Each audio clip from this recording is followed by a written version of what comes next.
To change the view of this worksheet to landscape, click on Page Layout, Orientation, Landscape. Click on the Page Setup Launcher, then click on Print Preview. Then press the Escape key to go back to the worksheet. To print a header that will print on all the pages of the worksheet, click on Page Layout, then click on the launcher. Click on the Header Footer tab, then click on Custom Header. Click inside the left section, then click on Insert Date. In the center section,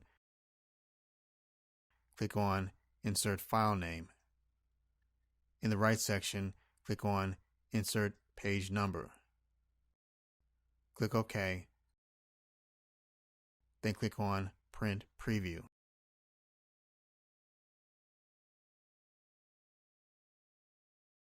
Let's now change the center section of the header by clicking on Custom Header.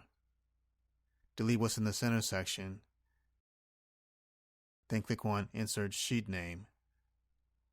Click OK, and you'll see that the sheet name matches what's inside the center section of the header. Click on Print Preview.